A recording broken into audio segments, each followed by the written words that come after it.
বাবার ছিল দুই ছেলে, আলাল আর দুলাল।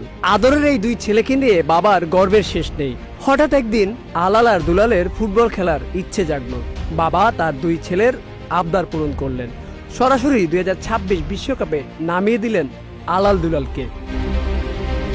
বড় ভাই আলালকে দিল সহজ গ্রুপে, আর ছোট ভাই দুলালকে দিল কঠিন গ্রুপে, যেন বড় ভাই আলালের মতো দুলাল পরিশ্রমী হয়ে ওঠে।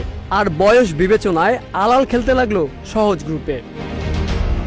বাবার মুখে হাসি ফুটিয়ে আলাল আর দুলাল সব থেকে বেশি গোলে এগিয়ে থাকলো। ছোট ভাই দুলাল পরিশ্রম করে এগিয়ে যেতে থাকলেও বিপত্তি বাধে আলালের ম্যাচে। কেপ ভার্দের সাথে যখন আলাল হারতে বসে, ঠিক তখন চিন্তায় পড়ে যায় বাবা। আর তাই মিশরের ম্যাচে সহযোগী হিসেবে মাঠে নামালো রেফারি।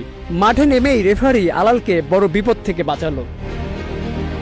আলাল ও দুলালের বাবা স্বপ্ন দেখছে তার দুই ছেলে ফাইনাল খেলবে, তবে পরিকল্পনায় বাদ সাজে কিছু দল। তারা ভালো খেলে তার টেনশন বাড়িয়ে দিচ্ছে।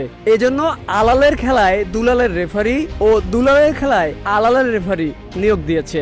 মিশরের ম্যাচে আলাল যখন বিপদে পড়ে, তখন দুলালের একজন রেফারি তাকে বাঁচায়। আর তাই দুলালের ম্যাচে খুশি হয়ে আলাল 5 জন রেফারি পাঠাবে বলে জানিয়েছে। এখন শুধু সময়ের অপেক্ষা।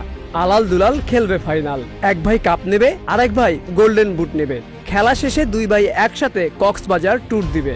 আর তাদের আনন্দ উল্লাসের সব খরচ বহন করবে গর্বিত বাবা ফিফা সভাপতি। সন্তানের প্রতি এই ভালোবাসা ইতিহাস হয়ে থাকবে যুগের পর যুগ। আর আলাল দুলাল বেঁচে থাকবে প্রতিটি ভক্তর হৃদয়ে।